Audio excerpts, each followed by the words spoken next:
Hello and welcome student. आज के इस वीडियो में हम सोल्व करेंगे चैप्टर नंबर 4 जो हमारा चल रहा था, molecular structure chemical and chemical bonding. इससे रिलेटेड कुछ टॉपिक हमने कवर कर लिए थे। कोसेल लुईस अप्रोच अपन ने देख लिया था, कोवलेंट बॉन्ड और Lewis structure of simple molecule, उसके बाद फॉर्मल चार्ज। तो इन टॉपिक से रिलेटेड कुछ जो क्वेश्चन इंपॉर्टेंट हैं, जो नीट में आ चुके क्वेश्चन हैं, वो अपन आज इस वीडियो में सॉल्व करेंगे। ठीक है, तो आपने अगर रिवाइज कर लिए होंगे वो टॉपिक तो आपको ये अच्छे से क्लियर हो जाएगा। ठीक है, क्वेश्चन सॉल्व करने से पहले मैं आपको बता दूं कि किसी भी कंपाउंड में अगर क्या है, कोवलेंट कंपाउंड है तो उसमें कोवलेंट करैक्टर कैसे इंक्रीज होगा, और अगर कोई आयोनिक कंपाउंड है तब उसमें कोवलेंट करैक्टर कैसे इंक्रीज होगा। अगर कोवलेंट ही कंपाउंड है, कुछ कंपाउंड अपने को दिए गए हैं और अपने को उसमें क्या करना है, कंपेयर करना है कि किसमें कोवलेंट करैक्टर ज़्यादा है और किसमें कोवलेंट करैक्टर कम है। तो एक चीज़ है कि कोवलेंट करैक्टर किसमें ज़्यादा होगा, जिसमें दोनों जो एटम होंगे उनके बीच जो इलेक्ट्रोनेगेटिविटी है, उनकी जो इलेक्ट्रोनेगेटिविटी के बीच गैप, उनकी जो इलेक्ट्रोनेगेटिविटी के बीच डिफरेंस जो है वो क्या होगा, कम होगा। तो जितना वो डिफरेंस कम होगा उतना ही कोवलेंट करैक्टर क्या होगा, इंक्रीज होगा। ठीक है, इसके अलावा अगर सारे ही आयोनिक कंपाउंड है, फिर आपसे पूछ रहा है कि आयोनिक कंपाउंड में कोवलेंट करैक्टर है, जो अपन वैसे तो टॉपिक आगे पढ़ेंगे, लेकिन इस टाइम अपने को इतना कम से कम ध्यान रखना है कि आयोनिक कंपाउंड में कोवलेंट करैक्टर कैसे इंक्रीज होता है। तो उसके लिए एक फेजान रूल दिया गया।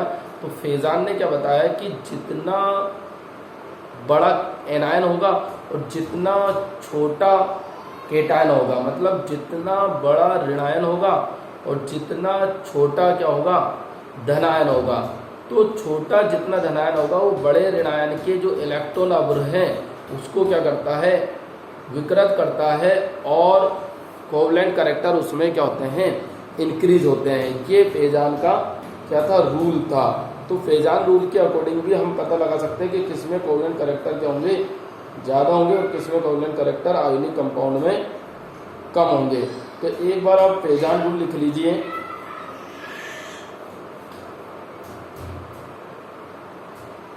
देखिए, according to Fajans rule, the smaller the size of the cation, and the larger the size of anion,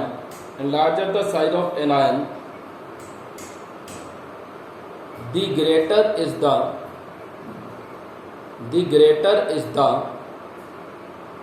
covalent character of an ionic compound. The greater is the covalent character of an ionic compound, or the greater the charge of the cation,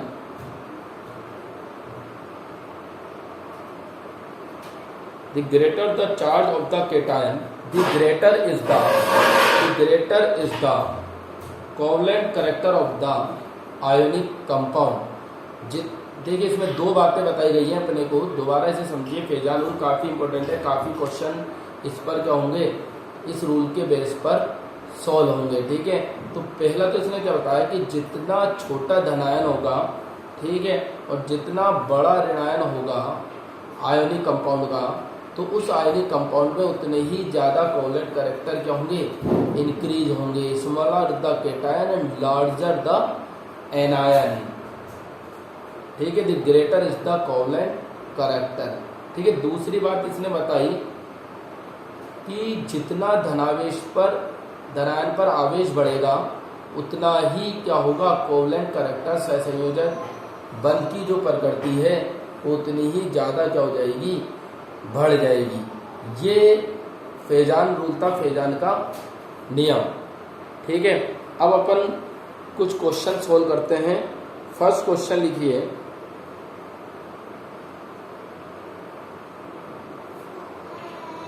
in PO4 3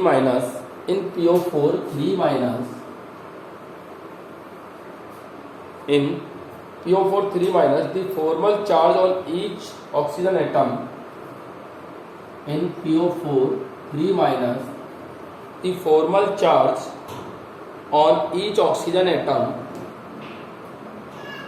and PO bond order respectively are and PO bond order respectively are. ठीक है, PO4 3 minus में प्रत्येक oxygen पर formal आवेश और PO bond order निम्न है या निम्न क्रम में है। ऑप्शन में लिख रहा हूं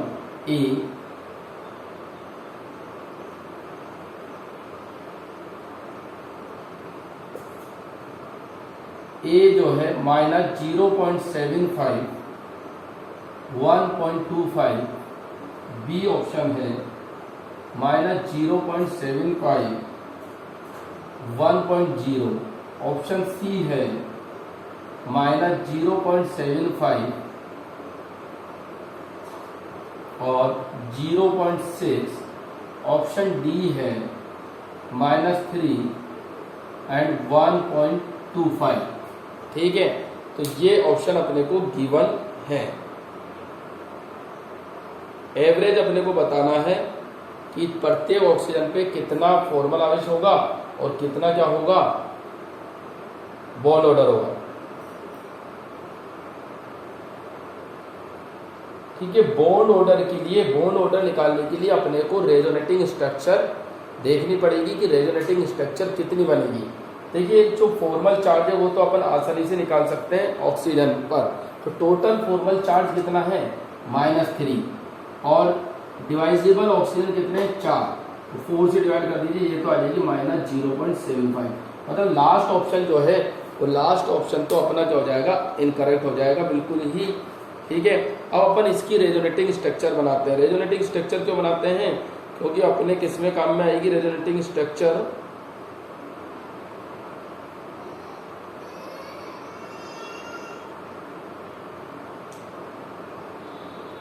बॉन्ड ऑर्डर को कैलकुलेट करने के काम में आती है। ठीक है ना, बॉन्ड ऑर्डर का फॉर्मूला क्या है, according to average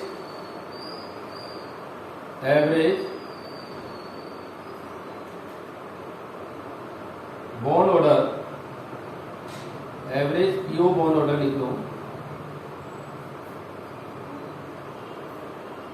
PO bond order equal to total number of bonds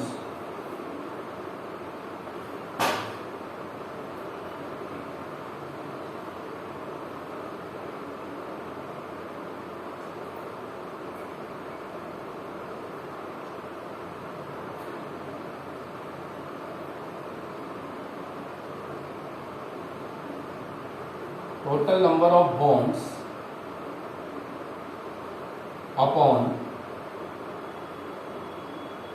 total number of resonating structure, total number of resonating structure। ठीक है, तो resonating structure total number of bonds, total number of bond कितने हैं, total number of resonating structure कितनी है। तो बेटा total number of bonds तो अपन एक ही रेजोनेटिंग स्ट्रक्चर से पता कर सकते हैं, PO4 3 माइनस 1 2 3। ठीक है, तो टोटल नंबर ऑफ बॉन्ड्स कितने हैं 1 2 3 4 5 तो टोटल नंबर ऑफ बॉन्ड्स हैं। अगर टोटल नंबर ऑफ रेजोनेटिंग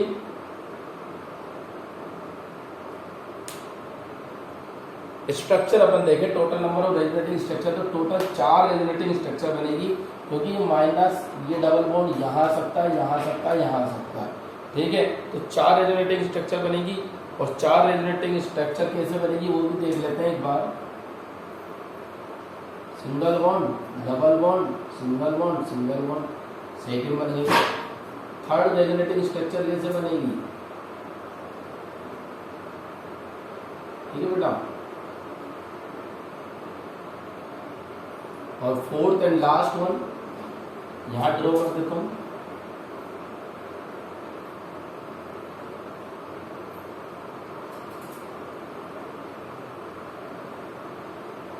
ठीक है, तो टोटल नंबर ऑफ जो रेजोनेटिंग स्ट्रक्चर है वो कितनी आ गई बेटा, वो अपने पास आ गई कितनी 4। तो 5 डिवाइडेड बाय कितना 4 कर दीजिए, कितना आ जाएगा 1.25 और ये था 0.75। इट मीन्स ये जो ऑप्शन है वो क्या है, बिल्कुल करेक्ट है। ठीक है, तो ऑप्शन फर्स्ट लगा लीजिए ए पर टिक। नेक्स्ट क्वेश्चन लिखिए, अमंग LiCl BeCl2 मतलब बेरिलियम क्लोराइड, उससे पहले था LiCl lithium chloride. Among LiCl BeCl2 BeCl3 and CCl4 the covalent bond character follows the order. The covalent bond character follows the order LiCl BeCl2 BeCl3 and CCl और CCl4 में सहसंयोजक बंध का क्रम निम्न प्रकार होगा। सहसंयोजक बंध का क्रम निम्न प्रकार होगा।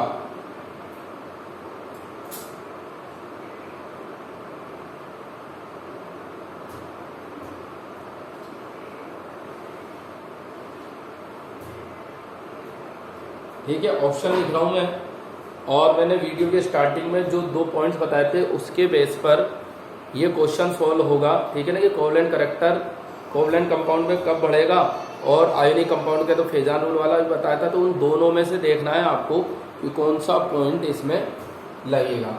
ठीक है, तो ऑप्शन यहाँ लिख रहा हूँ मैं।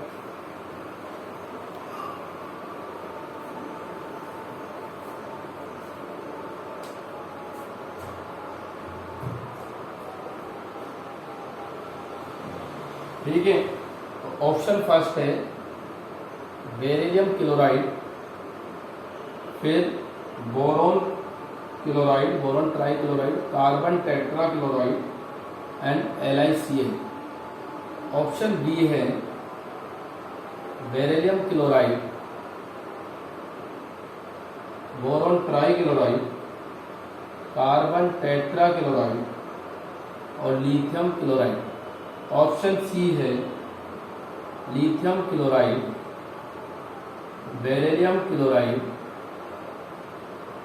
Boron tri chloride, carbon tetra chloride. Option D है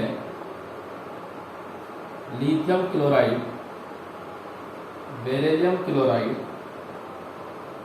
बोरॉन ट्राई क्लोराइड और कार्बन टेट्रा क्लोराइड। ये 4 ऑप्शन है। अब देखिए बात ये कि चारों जो है अपने क्या है, ये कोवलेंट कंपाउंड ही है, लेकिन इसमें कोवलेंट जो करैक्टर है वो किस में ज़्यादा स्ट्रॉन्ग है वो प्रेडिक्ट अपने को बेसिकली करना है 4 ऑप्शन में से। ठीक है, तो मैंने एक चीज़ आपको बताई थी कि जितना दोनों एटम के बीच जितना इलेक्ट्रोनेगेटिविटी में डिफरेंस कम होगा उतना ही ज़्यादा क्या होगा, कोवलेंट करैक्टर जो है वो इंक्रीज होगा। तो इसमें जो नेगेटिव आयन है, एनायन जो है वो तो सब में ही क्लोरीन है, तो उसमें तो कोई डिफरेंस आ नहीं रहा।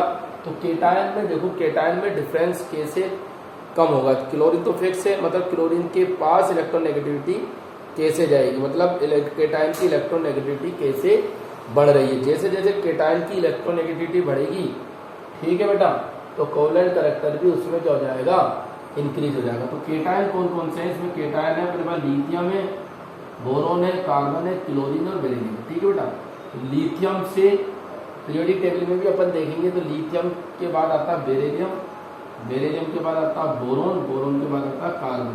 तो इसी ऑर्डर में इसकी इलेक्ट्रोनेगेटिविटी जो है वो इसकी इलेक्ट्रोनेगेटिविटी क्या कर रही है, इंक्रीज कर रही है। या अपन कह सकते हैं कि क्लोरीन से उनकी इलेक्ट्रोनेगेटिविटी का डिफरेंस क्या है, कम है। ठीक है ना, मतलब क्लोरीन के साथ लिथियम जुड़ा है तो डिफरेंस क्या होगा, ज़्यादा होगा इलेक्ट्रोनेगेटिविटी। फिर अगर बेरिलियम जुड़ा है तो डिफरेंस कम होगा, और अगर बोरोन जुड़ा है तो डिफरेंस क्या होगा, और कम होगा इलेक्ट्रोनेगेटिविटी में। ठीक है, और अगर कार्बन जुड़ा है तो डिफरेंस क्या हो जाएगा, और कम हो जाएगा। और जैसे जैसे इलेक्ट्रोनेगेटिविटी में डिफरेंस कम होगा बेटा, ठीक है, जैसे जैसे इलेक्ट्रोनेगेटिविटी में डिफरेंस क्या होगा, कम होगा, वैसे वैसे कोवलेंट जो करैक्टर हैं, जो कोवलेंट करैक्टर हैं वो क्या हो जाएंगे, इंक्रीज हो जाएंगे। तो इन 4 ऑप्शन में से देखिए कौन सा ऑप्शन सही होगा जिसमें कोवलेंट कैरेक्टर इंक्रीज होंगे, इलेक्ट्रोनेगेटिविटी में डिफरेंस कम होगा। देखिएगा, तो ऑप्शन सी को देखिए ध्यान से, लिथियम क्लोराइड डिफरेंस ज़्यादा है, फिर बेरिलियम क्लोराइड दोनों में इलेक्ट्रोनेगेटिविटी में डिफरेंस कम है, फिर बोरोन क्लोराइड इलेक्ट्रोनेगेटिविटी में डिफरेंस और कम हो गया क्योंकि बोरोन की इलेक्ट्रोनेगेटिविटी बढ़ गई, फिर कार्बन टेट्रा क्लोराइड मतलब कार्बन और क्लोरीन के बीच डिफरेंस और भी क्या हो गया, कम हो गया। तो इस प्रकार हम कह सकते हैं कि जो ऑप्शन सी है वो बिल्कुल क्या है, सही है। कार्बन टेट्रा क्लोराइड में कोवलेंट कैरेक्टर क्या होगा, ज़्यादा होगा। ठीक है, तो इसे नोट कर लीजिए एक बार। नेक्स्ट क्वेश्चन और स्टार्ट करते हैं फिर।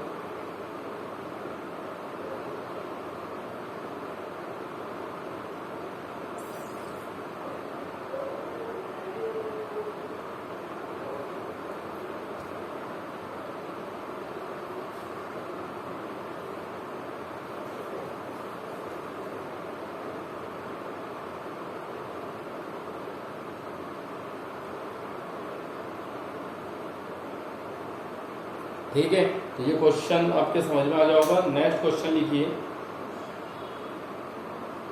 नेक्स्ट क्वेश्चन में कुछ स्ट्रक्चर दिए गए हैं, सिंपली उसमें आपको फाइंड आउट करना है कि कौन सा स्ट्रक्चर एग्जैक्टली क्या है, सही है और कौन सा गलत है। देखो, which one of the following formula does not correct, which one of the following formula does not does not correctly represent the bonding capacity of the two atoms involved. The bonding capacities of the two atoms involved. निम्न में से कौन सा सूत्र दो परमाणुओं के बीच बंध को सही प्रदर्शित नहीं करता है। निम्न में से कौन सा सूत्र दो परमाणुओं के बीच बंध को सही प्रदर्शित नहीं करता है। ऑप्शन में यह लिख रहा हूं,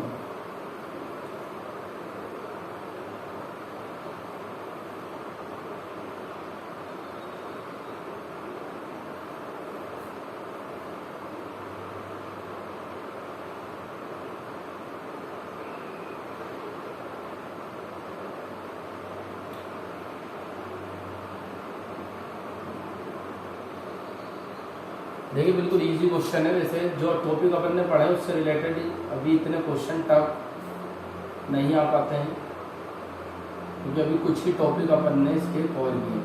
ठीक है, एक तो ये स्ट्रक्चर है, सेकंड स्ट्रक्चर है OF2, मतलब ये बॉन्ड इनके बीच बन सकते हैं नहीं बन सकते हैं, ये अपन को देखना है। थर्ड स्ट्रक्चर है, ये कोऑर्डिनेशन बॉन्ड है, उपसंयोजक बंध, मतलब नाइट्रोजन अपने लोन पेयर ऑक्सीजन को डोनेट कर रहा है। आजकल इसे सिंगल बॉन्ड से भी ड्रॉ करते हैं कई बार।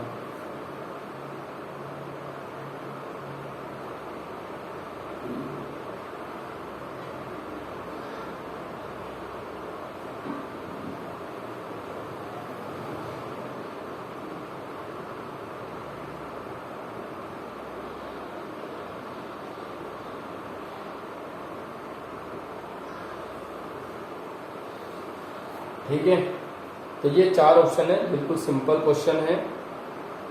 ठीक है, तो इसमें बता सकते हैं कौन सा ऑप्शन क्या है, सही है, मतलब कौन सा जो स्ट्रक्चर है वो उसकी वैलेंसी के अकॉर्डिंग, किसी भी एटम की वैलेंसी के अकॉर्डिंग करेक्ट नहीं है।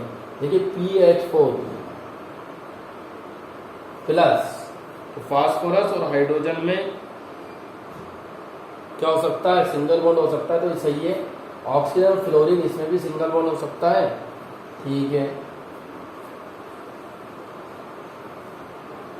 और नाइट्रोजन 1 2 3 4 मैक्सिमम 4 वैलेंसी शो कर सकता है, लेकिन इसमें देखिए कार्बन की जो वैलेंसी वो 5 हो रही है और हाइड्रोजन कभी भी कार्बन के साथ डबल बॉन्ड से नहीं जुड़ेगा। तो ये ऑप्शन क्या है, ये जो स्ट्रक्चर है वो गलत है, मतलब जो आंसर है अपना क्या है, डी ऑप्शन।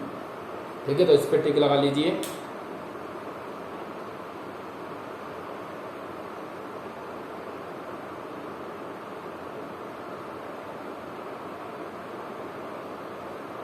ठीक है, नीट 2005 का क्वेश्चन है, लिखिए the correct sequence of the correct sequence of increasing covalent character is represented by, covalent character is represented by, ठीक है,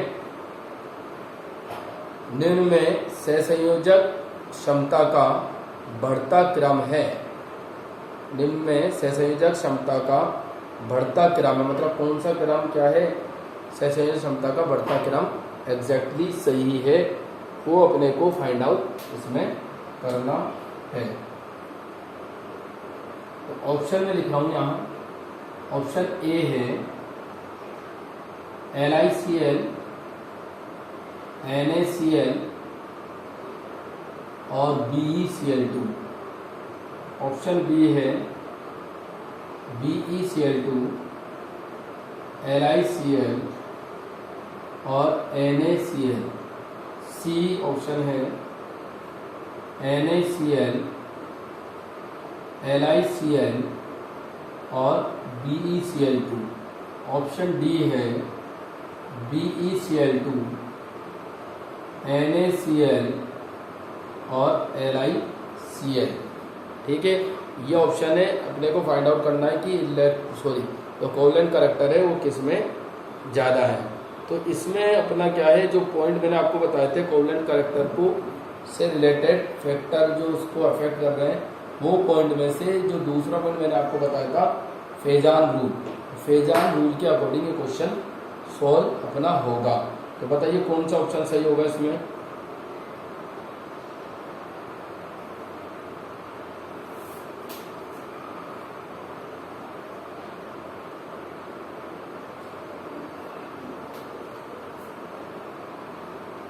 देखिए पहले इन तीनों की पोजीशन देखिए, लिथियम, सोडियम और बेरिलियम, ठीक है, मतलब बेरिलियम का आकार क्या होगा, साइज क्या होगा, छोटा होगा, सबसे बेरिलियम का आकार छोटा होगा, फिर लिथियम का होगा बेरिलियम से बड़ा, और सबसे बड़ा होगा सोडियम से, मतलब सोडियम से लिथियम और लिथियम से बेरिलियम में जाएंगे तो आकार क्या होगा, छोटा होगा, और किसका आकार छोटा होगा, धन आयन का, मतलब केटायन का आकार क्या होगा, छोटा होगा। और क्लोरीन अपनी जगह एक ही तरीके का ऋणायन है, ये क्लोरीन। तो फेजान रूल मैंने जैसा आपको बताया था कि फेजान रूल क्या कहता है कि जितना धनायन का आकार छोटा होगा और ऋणायन का आकार जितना बड़ा होगा, उस कंपाउंड में उतने ही कोवलेंट कैरेक्टर क्या हो जाएंगे, बढ़ जाएंगे, ठीक है ना। तो सोडियम से लिथियम, लिथियम से बेरिलियम में जा रहे हैं तो केटायन का आकार छोटा हो रहा है, और इसके साथ जुड़ा हुआ जो क्या है क्लोरीन है उसका आकार क्या बड़ा है, ठीक है। तो ये फॉलो करेगा किसको, फेजान रूल को, ये ऑर्डर। अब ये देख लीजिए NaCl, LiCl, BeCl2 किस ऑप्शन में अपना आ रहा है, NaCl, LiCl और BeCl2 ये अपना आ रहा है इसमें थर्ड में।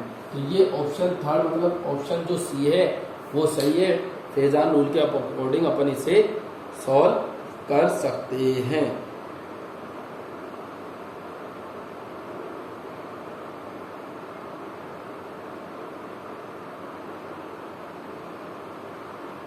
ठीक है, तो ये लिख लीजिए।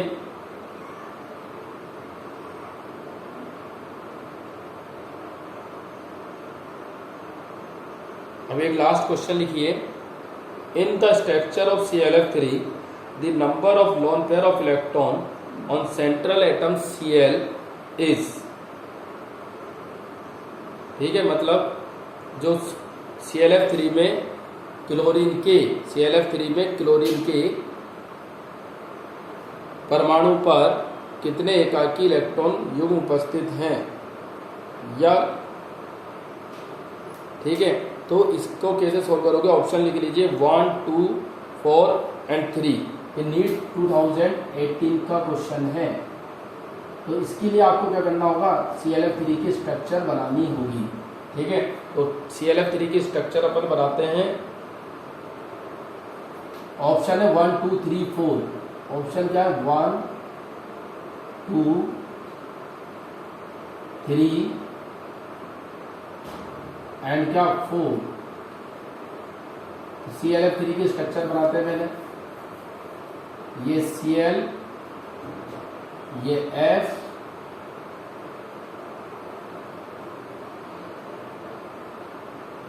ठीक है, और इसकी स्ट्रक्चर कैसी होती है, देखिए 3 इलेक्ट्रॉन तो यहाँ Cl के आउटर शेल के यूज में आ रहा है, 2 लोन पेयर बचेंगे, मतलब 4 इलेक्ट्रॉन। ऑप्शन डी आकर की इसकी स्ट्रक्चर होती है। ऑप्शन जो है अपना 2B, ऑप्शन बी क्या है, सही है, 2 लोन पेयर ऑफ इलेक्ट्रॉन इसमें बचेंगे। ठीक है, तो ये कुछ क्वेश्चन अपन ने इससे रिलेटेड क्या किए हैं, सॉल्व किए हैं। जो टॉपिक अपन ने पढ़ा था उससे रिलेटेड कुछ क्वेश्चन सॉल्व किए हैं। तो ClF3 का आपको समझ में आ ही गया होगा। और भी क्वेश्चन आप सॉल्व करने की कोशिश कीजिएगा, ठीक है। तो इसके नेक्स्ट वीडियो में अपन कुछ टॉपिक और आगे इससे करेंगे, फिर उससे रिलेटेड जो एग्ज़ाम में, नीट में, जेईई में आए हुए जो क्वेश्चन है वो सॉल्व इसमें करेंगे। तो इसमें जो है अपने लुईस स्ट्रक्चर से रिलेटेड, कोवलेंट बॉन्ड से रिलेटेड, कोवलेंट बॉन्ड या कोवलेंट कैरेक्टर या आयनिक कंपाउंड में कोवलेंट कैरेक्टर से रिलेटेड कई बार क्वेश्चन पूछे गए, बार बार क्वेश्चन पूछे गए। तो इन टॉपिक को बहुत अच्छे से कीजिए, बहुत से एग्जाम्पल आप इसके सॉल्व कीजिए, बहुत से क्वेश्चन सॉल्व कीजिए, तब आपको इसकी एक एक चीज़ क्लियर हो जाएगी। और अपन कंटिन्यू इसी तरीके से टॉपिक करते रहेंगे और उससे रिलेटेड क्वेश्चन सॉल्व करते रहेंगे, ठीक है। तो नेक्स्ट वीडियो में फिर अपन नेक्स्ट टॉपिक, एक न्यू टॉपिक के साथ स्टार्ट करेंगे। चैप्टर अपना कंटिन्यू रहेगा। Thank you very much.